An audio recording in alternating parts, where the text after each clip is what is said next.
Salut à tous, dans cette vidéo je voulais vous parler d'un objet que j'utilise depuis maintenant plusieurs mois et je le trouve tellement ouf que j'avais envie d'en faire une vidéo juste pour lui.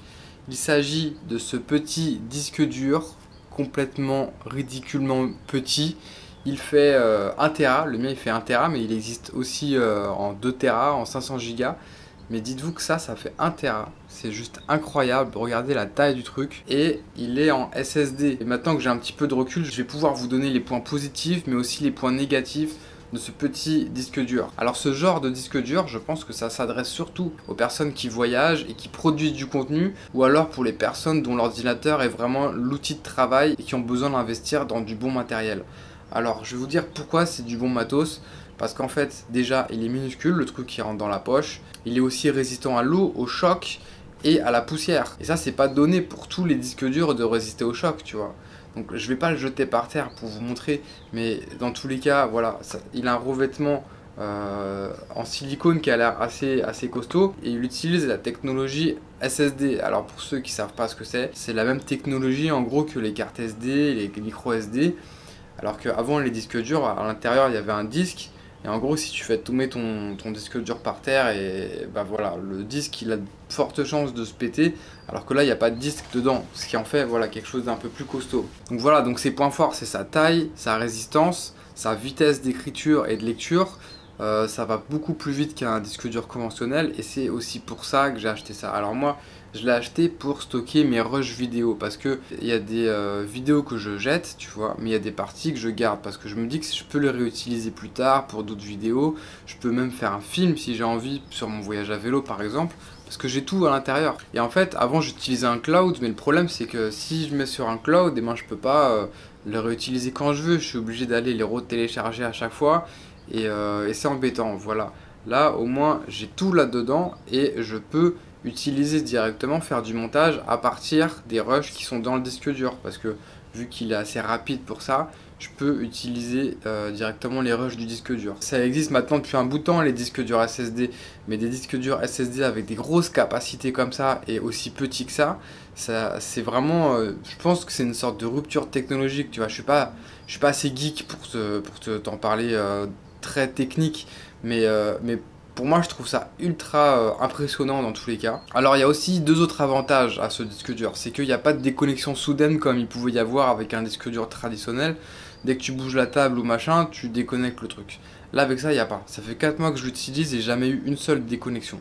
Et le deuxième atout, c'est un petit atout hein, mais c'est toujours un petit plus, c'est que le câble en fait c'est un câble type C, donc t'as pas d'alimentation en plus. Mais ce qui est cool, c'est que voilà, déjà il est petit. Et en fait, vu que c'est un câble USB type C, tu peux aussi utiliser ce câble pour d'autres appareils.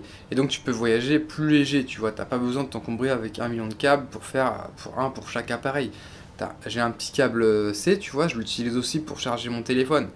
Et voilà, ça permet non seulement d'utiliser un objet qui est petit, mais aussi de se délester de tout ce qui est câblage, tu vois, parce que le câble, tu vas l'utiliser pour tes autres appareils. Le point négatif déjà qui ressort souvent dans tout dans tout le matériel que je présente, parce que c'est le prix. Parce que à chaque fois que j'achète quelque chose, moi, je veux vraiment je veux le meilleur truc, tu vois. Je veux le meilleur truc et qu'il soit petit, genre petit, performant et costaud. Voilà, c'est ma règle d'or. S'il n'y a pas, et ben j'achète pas, tu vois.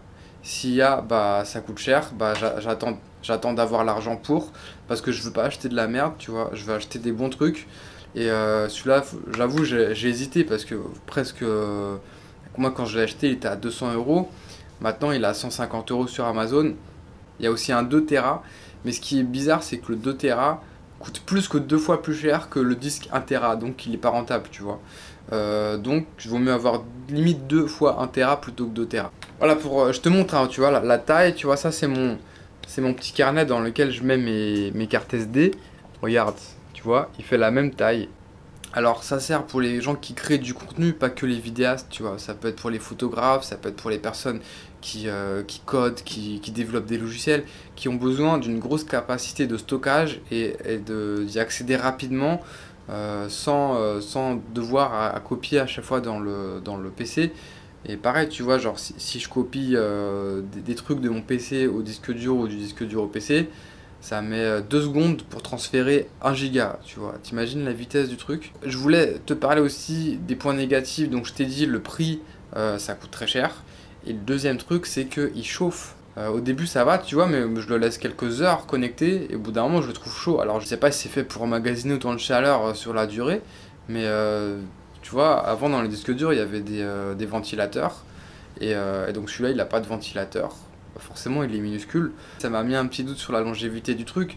Après je me dis que s'il chauffe, c'est que les constructeurs ils savent, tu vois, donc ils ont dû anticiper le truc, ils ont dû mettre des composants qui résistent à la température. Et par contre il chauffe aussi même quand il est resté branché sur mon PC éteint. Parce qu'en fait, j'ai un port USB spécial sur mon PC qui permet de charger des appareils même si l'ordinateur est éteint. Et en fait, je le connecte souvent sur ce port USB parce que c'est un port USB 3. Une fois, j'ai éteint mon ordinateur et je me suis réveillé le lendemain, je vois mon disque dur, il est tout chaud parce qu'il était resté connecté sur l'ordinateur. C'est un investissement, je suis conscient que c'est un investissement, donc c'est pas fait pour tout le monde, tu vois. Donc tous ceux qui produisent du contenu, qui voyagent, ou alors qui travaillent beaucoup avec leur ordinateur portable, qui sont en déplacement, ou alors les minimalistes, c'est peut-être plus adapté à ce genre de personnes. Après, il existe toujours d'autres solutions en fonction de ce que tu veux. Par exemple, si tu veux juste stocker quelque chose et que tu t'en fous de la taille, etc., tu veux juste un truc pas cher, bah achète un disque dur traditionnel, tu vois.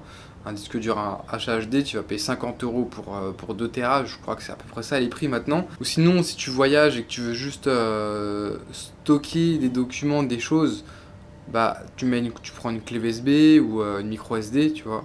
Si tu voyages et que t'as pas trop de trucs à stocker, bah tu peux stocker dans une clé USB ou dans une micro SD. Ou la dernière solution, c'est d'acheter un cloud en fait en ligne dans lequel tu peux stocker toute l'information que tu veux. Mais par contre, tu pourras pas y accéder comme ça. Il va falloir à chaque fois télécharger le truc dont tu as besoin. Donc moi, je mets tout dedans et en fait, je fais mes montages directement à partir de mon PC connecté au disque dur. Parce que mine de rien, quand je fais une vidéo, ça représente à chaque fois genre 30 gigas. Ça va très très vite. Et des fois, je sais pas, je dois avoir 5, 6 ou 7 vidéos dans mon PC qui m'attendent en montage. Et donc, il faut que je les stocke. Je peux pas les foutre sur un cloud et puis les retélécharger derrière. Voilà. Donc, c'est un petit peu un produit de niche. Je sais pas si c'est le bon terme, mais dans tous les cas, c'est pas fait pour tout le monde, je pense. Mais dans la vie que je mène aujourd'hui, c'est un truc que j'utilise tous les jours et qui est important, tu vois, c'est un outil de travail. Donc pour moi, c'est un truc que je recommande pour les personnes qui ont ce genre de besoin comme moi. Voilà les amis, donc il y aura un lien en description si vous voulez plus de détails sur les prix parce qu'il existe en plusieurs capacités de stockage. Et puis c'est un lien affilié comme je fais d'habitude parce que faut bien, je trouve un moyen de soutenir la chaîne. Voilà, petite vidéo terminée, on se retrouve dimanche prochain pour une prochaine vidéo les amis. Allez, ciao ciao.